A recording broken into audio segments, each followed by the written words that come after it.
সালামু আলাইকুম বন্ধুরা, কেমন আছেন সবাই? আশা করি অবশ্যই ভালো আছেন। তো বন্ধুরা, ধারাবাহিক আয়কর সংক্রান্ত ভিডিওগুলোর আজকের পর্বে আপনাদেরকে স্বাগতম। আমরা গত পর্বগুলোতে কিভাবে আয়করটা হিসাব করতে হয়, কোন খাতে কি বাদ দিতে হবে, সব আপনাদেরকে বুঝিয়ে দিয়েছি। তারপরে অনেকেরই যে সমস্যাটি হয়েছে, আসলে কোন করটি প্রথমে ধরবো, কোন করটি পরে ধরবো।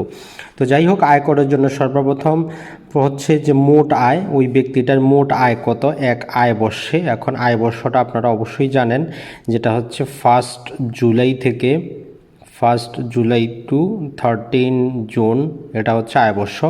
এই আয়বর্ষে তার মোট আয় কত এটি আপনাকে দেখতে হবে, এবং তার মোট সম্পত্তির পরিমাণটা কত এটা হবে 30/6, এখন যেই সালের হয়, এখন 2020 সাল পর্যন্ত। এর মধ্যে তার আয়টা কত, তার মোট সম্পত্তি কত। এখন আমরা তার মোট আয় থেকে সর্বপ্রথম যে তার আয়টা দেখব কোন খাত থেকে। যদি কর অব্যাহতি খাত থাকে, তাহলে সেখান থেকে যে আয়টা আসতেছে সেটা আমরা বাদ করব। তো পরিপত্র মোতাবেক বর্তমানে 26টির মতো খাত আছে, যে খাত থেকে ইনকাম আসলে সেগুলো করযোগ্য হবে না। তো এগুলোর আমরা লিস্ট আপনাদেরকে দিয়ে দিব, সেখান থেকে আপনারা দেখে নিতে পারবেন যে আসলে কোনগুলো থেকে আয় আসলে কোনো কর দিতে হবে না। যেমন কৃষি সম্পত্তি থেকে 2 লক্ষ টাকা পর্যন্ত, হেসারি, মৎস্য, আপনি যদি এতিমখানা থাকে সেখান থেকে যদি আপনার আয় আসে, এগুলো আপনার করযোগ্য আয় হবে না। আপনি যদি প্রবাসী হন, ওয়েজ আর্নার ডেভেলপমেন্ট বন্ড থেকে যদি আপনার ইনকাম আসে, এগুলো সম্পূর্ণ কিছু কী হয়ে যাবে, আপনার কর অব্যাহতি খাত হবে, 26টি খাত। তবে মনে রাখবেন, এই যে টাকাটা ইনকাম রিটার্নে আপনাকে উল্লেখ করতে হবে যে আপনার কর অব্যাহতি খাত থেকে আয়টা কত। তাহলে মোট আয় থেকে আমরা সর্বপ্রথম কর অব্যাহতিটা বের করে নিব।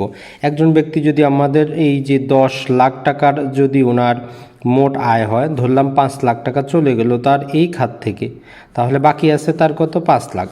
এখন এখান থেকে আমরা এখন দেখব যে করযোগ্য খাত। আমরা দেখি যে 7টি করযোগ্য খাত আছে, যে খাত থেকে ইনকাম আসলে এগুলোকে কর ধরা হয়। যেমন পেশাজীবীরা যেটা ইনকাম করেন, ব্যবসায়ী আছেন, এবং গৃহসম্পদ ভাড়া দেওয়ার বিনিময় বেতনভোগী আছেন, অর্থাৎ 7টি খাত দেওয়া আছে। তো এই খাত থেকে আবার যেটি হয়, এই করযোগ্য আয় হিসাবের আগে কিছু কর অব্যাহতি পাওয়া যায়।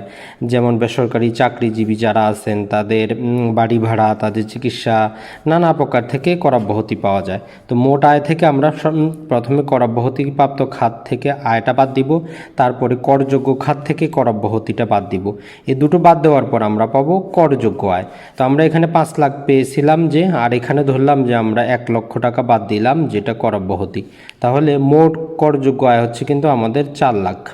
যেখানে মোট আয় আপনার 10 লাখ, সেখান থেকে কর আয় হচ্ছে আপনার, করযোগ্য আয় হচ্ছে মাত্র 4 লাখ।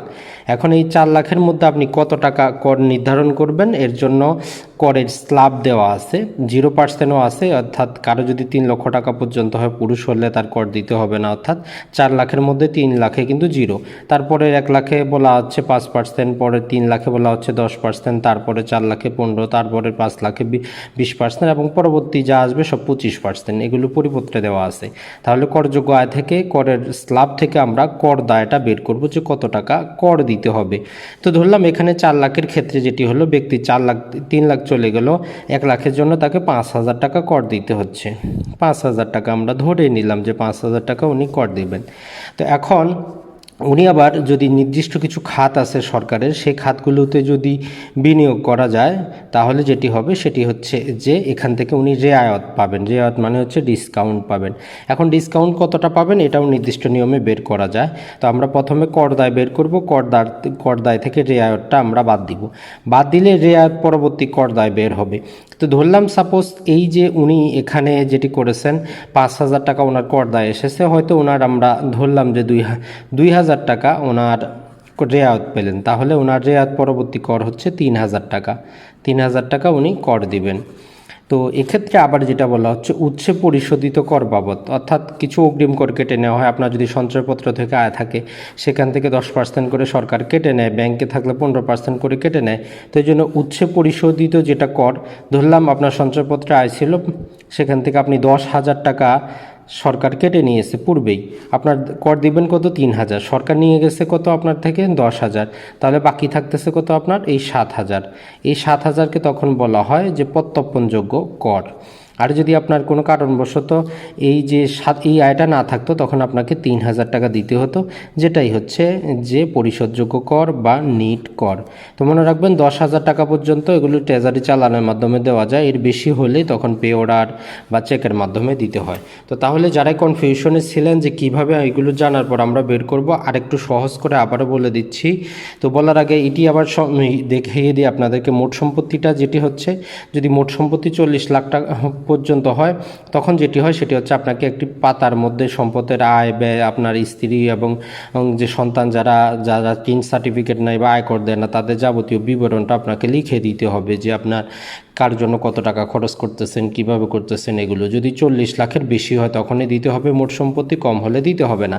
আর আপনার মোট সম্পত্তি যদি 3 কোটি টাকা আর বেশি হয় তখনই যেটি করতে হবে, আপনাকে সারচার্জ দিতে হবে। এই সারচার্জটা কিসের উপর নির্ভর করবে, এখানে যেমন আমরা পেয়েছি যে 3,000 টাকা যদি আপনার কর আসে তখন সেক্ষেত্রে আপনাকে এর উপর সারচার্জ দিতে হবে। তো তাহলে আপনারা বুঝলেন মোট আয়টা কেন জানবো আমরা, মোট আয় থেকে এভাবে মোট সম্পত্তি কেন জানবো আমরা বিবরণী জমা দিব কি দিব না, সারচার্জ দিব কি দিব না, এর জন্য। মোট আয় থেকে সর্বপ্রথম আমরা দেখব আয়টা ওনার কর অব্যাহতিপ্রাপ্ত খাত থেকে আসতেছে কিনা। যদি কর অব্যাহতিপ্রাপ্ত খাত থেকে চলে আসে সেগুলো আমরা বাদ দিব। তারপরে দেখব করযোগ্য যে 7টি খাত থেকে ওনার আয়টা কত, সেখান থেকে কর অব্যাহতি কতটুকু করা যায় সেগুলো বাদ দেওয়ার পর আমরা করযোগ্য আয় চলে আসব। করযোগ্য আয় থেকে আমরা করের হার নির্ণয়ের যে বিভিন্ন স্ল্যাব আছে সেই সূত্র অনুযায়ী সর্বপ্রথম বের করব কর দায়, ওনার কত টাকা কর আসতেছে। যত টাকা কর আসলো তার থেকে যে ওনার বিনিয়োগজনিত যে রেয়ার ডিসকাউন্ট পাবেন সেটা আমরা বাদ দিব। তো বিনিয়োগজনিত ডিসকাউন্টটা বাদ দেওয়ার পর রেয়ার পরবর্তী যে কর দায়টা আসবে সেটার পরবর্তী যদি ওনার উৎসে কোনো পরিশোধিত কর থাকে, যেমন সঞ্চয়পত্র, যেটাকে 82 ধারায় যে পরিশোধযোগ্য এটা বাদ দিব। দেওয়ার পর আমরা নিট কর যেটা পরিশোধযোগ্য সেটা আমরা দেব। তো আশা করি আপনারা বুঝতে পেরেছেন যে কীভাবে আপনারা হিসাব করবেন আয়করগুলা।